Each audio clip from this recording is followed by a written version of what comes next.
Hello दोस्तों, अगर आप भी कॉम्पिटिटिव एग्जाम की तैयारी कर रहे हैं जैसे कि banking, railway, SSC and other competitive exam, तो दोस्तों आज की इस वीडियो में आप सभी का स्वागत है।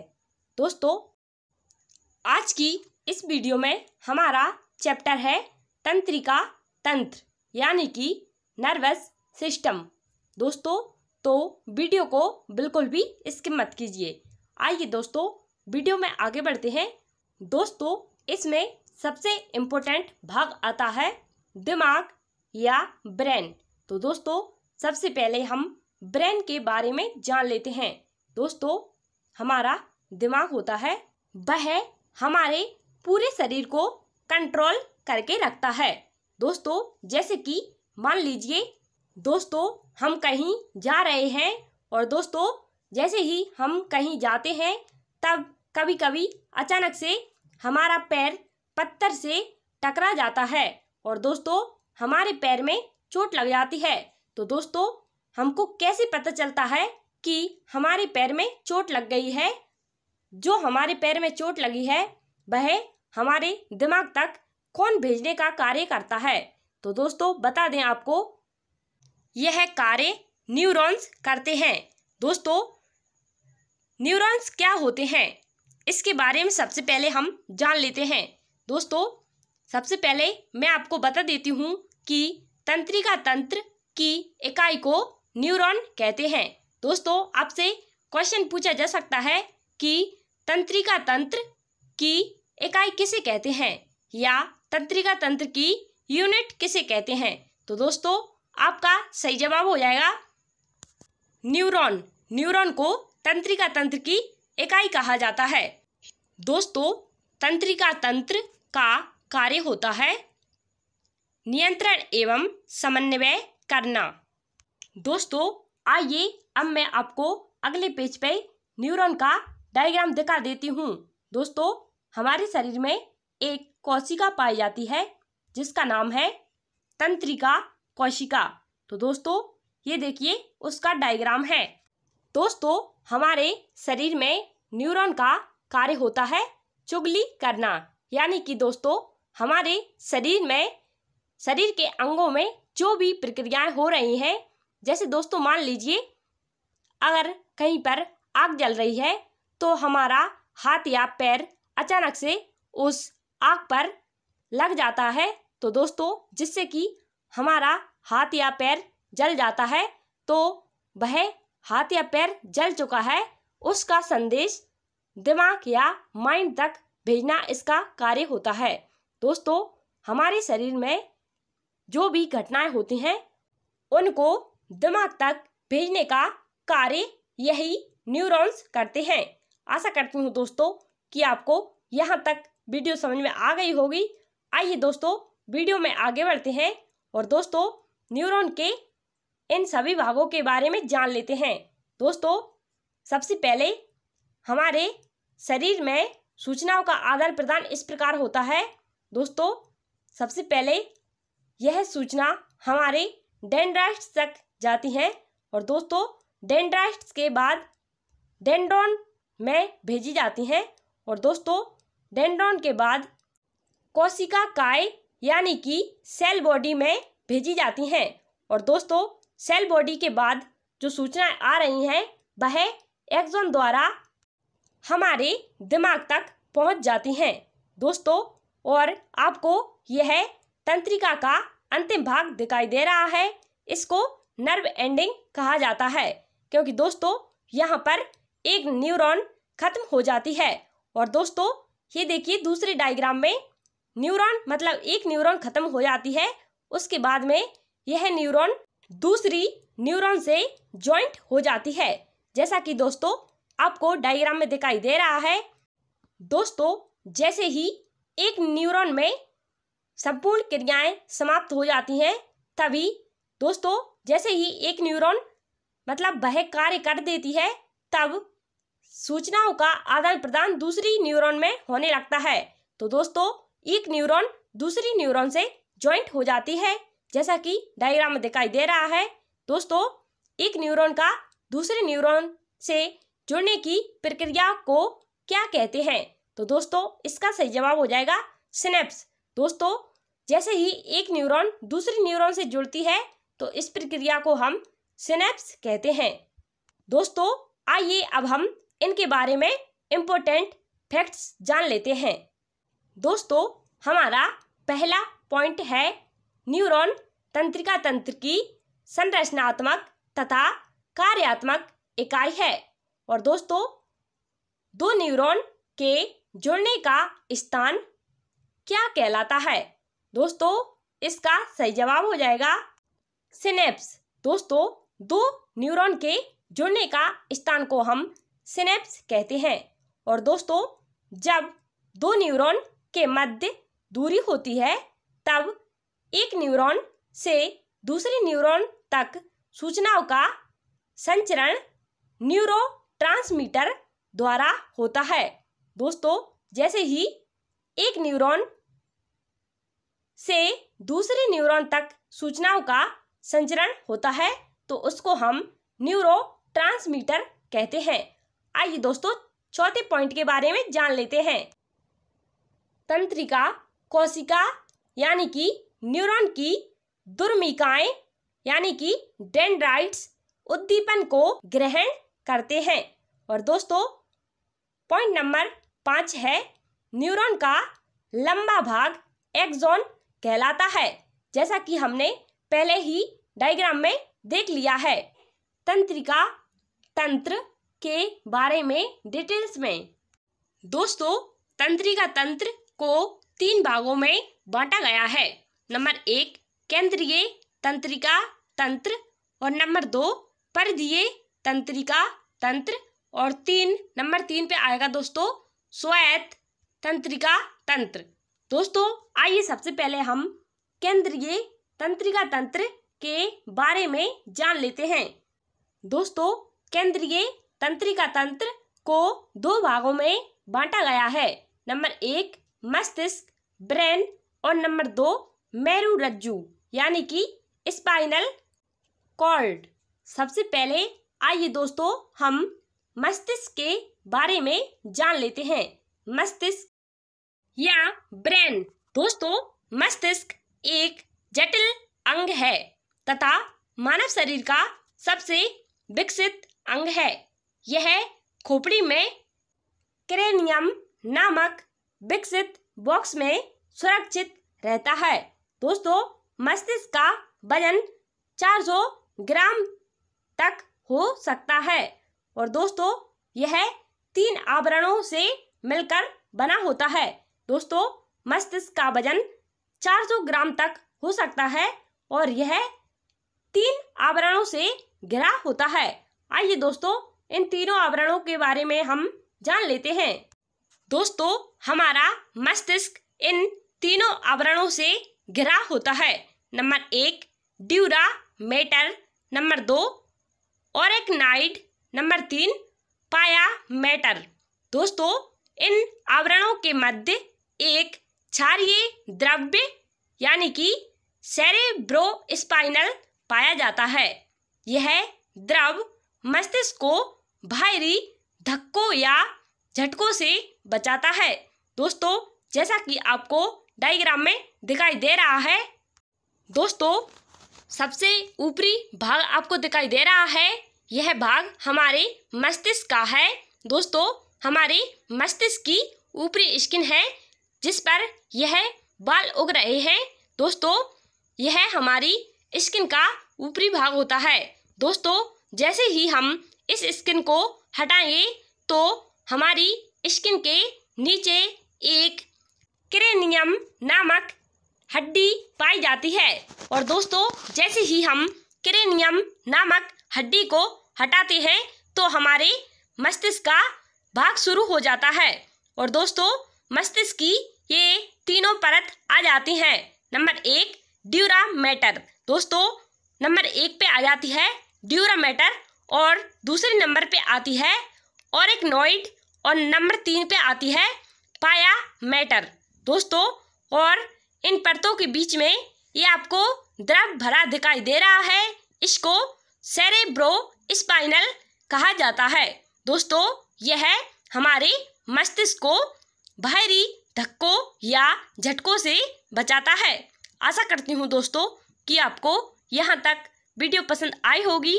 आइए दोस्तों वीडियो में आगे बढ़ते हैं और अब हम मस्तिष्क के आंतरिक भागों के बारे में जान लेते हैं। आइए दोस्तों, आंतरिक मस्तिष्क के 3 भाग होते हैं। नंबर 1 अग्र मस्तिष्क, नंबर 2 मध्य मस्तिष्क और नंबर 3 पश्च मस्तिष्क। तो दोस्तों सबसे पहले हम अग्र मस्तिष्क के बारे में जान लेते हैं। दोस्तों अग्र मस्तिष्क को इंग्लिश में फोर ब्रेन कहा जाता है। दोस्तों फोर ब्रेन कहा जाता है। यह एक मस्तिष्क का सबसे विकसित तथा सबसे बड़ा भाग होता है जो कुल मस्तिष्क का 2/3 भाग बनाता है। दोस्तों यह मस्तिष्क का सबसे बड़ा भाग होता है जो पूरे मस्तिष्क का 2/3 भाग बनाता है। दोस्तों अग्र मस्तिष्क को 2 भागों में बांटा गया है। आइए दोस्तों इन दोनों भागों के बारे में हम जान लेते हैं। दोस्तों नंबर 1 पे आता है प्रमस्तिष्क या सेरिब्रम और दोस्तों नंबर 2 पे आता है डायनसेफेलॉन। तो दोस्तों सबसे पहले हम प्रमस्तिष्क या सेरिब्रम के बारे में जान लेते हैं। दोस्तों प्रमस्तिष्क या सेरिब्रम यह मस्तिष्क के भागों का 2/3 भाग बनाता है। यह सबसे अधिक विकसित भाग होता है। दोस्तों यहाँ से मस्तिष्क एक खांच द्वारा 2 भागों में बटा होता है जिसे प्रमस्तिष्क गोलार्ध कहा जाता है। दोस्तों प्रमस्तिष्क या सेरिब्रम का क्या कार्य होता है, आइए इसके बारे में हम जान लेते हैं। दोस्तों प्रमस्तिष्क या सेरिब्रम का कार्य होता है यह बुद्धिमत्ता तथा निर्णय लेने की क्षमता तथा याददाश्त का केंद्र होता है। दोस्तों जैसे कि हम कोई निर्णय लेते हैं तो निर्णय लेने की क्षमता और कोई बातें याद करने की क्षमता का केंद्र होता है।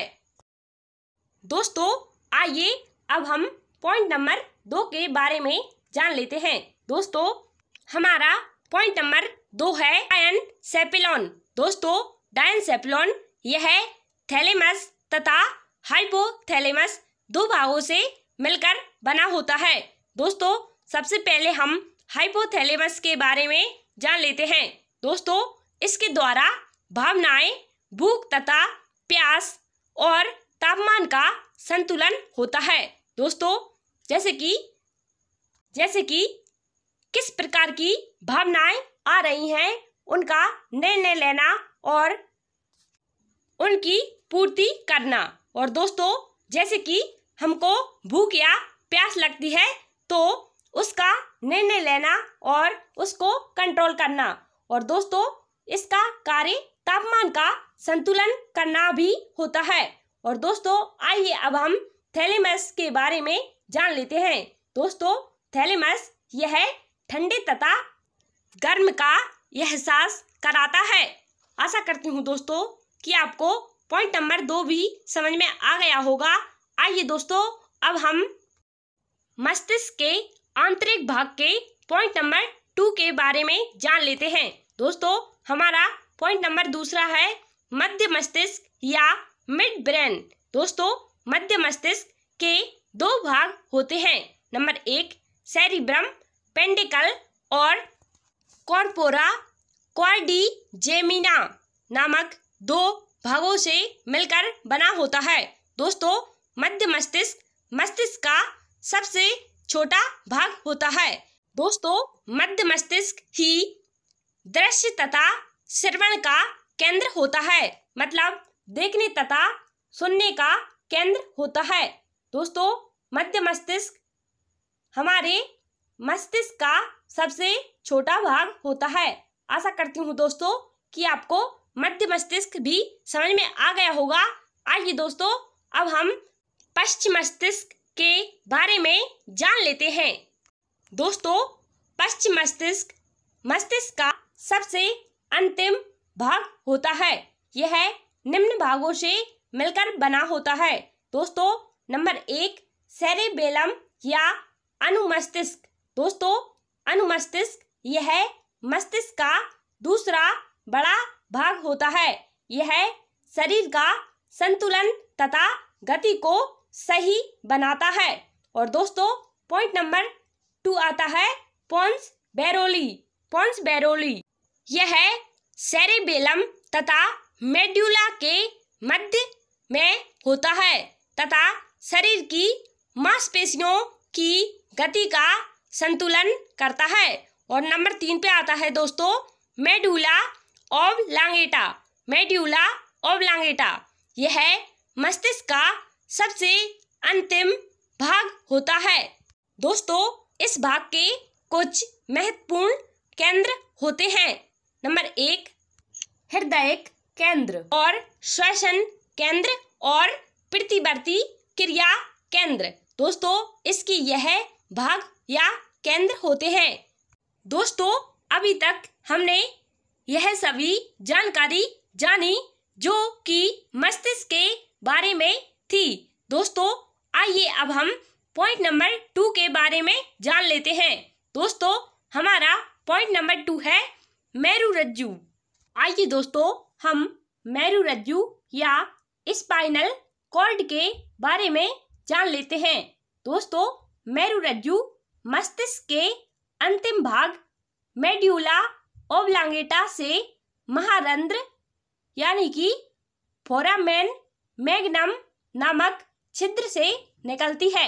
दोस्तों मेरुरज्जु मस्तिष्क के अंतिम भाग मेड्यूला ऑब्लांगेटा से महारंध्र नामक छिद्र द्वारा निकलती है। यह कशेरुकदंड द्वारा सुरक्षित रहती है। दोस्तों पुरुषों में इसकी लंबाई 45 सेंटीमीटर तथा महिलाओं में इसकी लंबाई 43 सेंटीमीटर होती है। दोस्तों यह भी 3 परतों से मिलकर बनी होती है। Number 1 dura mater, number 2 arachnoid, number 3 pia matter. दोस्तों यह तीनों परतों से घिरी होती है। Number 1 dura mater, number 2 arachnoid, number 3 pia matter. दोस्तों इन परतों के मध्य में एक द्रव पाया जाता है जिसका नाम है सेरेब्रो स्पाइनल। सेरेब्रो स्पाइनल नाम का द्रव पाया जाता है जो इसको बाहरी धक्कों से बचाता है। दोस्तों आइए अब हम स्पाइनल कॉर्ड के कार्य के बारे में जान लेते हैं कि यह क्या कार्य करता है। दोस्तों यह प्रतिवर्ती क्रियाओं का नियंत्रण तथा समन्वय करता है। दोस्तों आइए सबसे पहले हम जान लेते हैं कि प्रतिवर्ती क्रियाएं किसे कहते हैं। दोस्तों प्रतिवर्ती क्रियाएं अचानक होने वाली क्रियाओं को प्रतिवर्ती क्रियाएं कहा जाता है। दोस्तों जैसे कि मान लीजिए आपका पैर या हाथ गर्म तवे पर रखा हो जाता है तो आप जल्दी से उसको हटा लेते हैं। तो दोस्तों यह क्रिया अचानक हुई है तो इसी को हम प्रतिवर्ती क्रियाएं कहते हैं। दोस्तों पॉइंट नंबर 2 है यह मस्तिष्क को मेरुरज्जु तंत्रिका से जोड़ता है।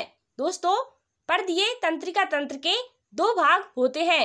नंबर 1 मस्तिष्क तंत्रिका और नंबर 2 मेरुरज्जु तंत्रिका।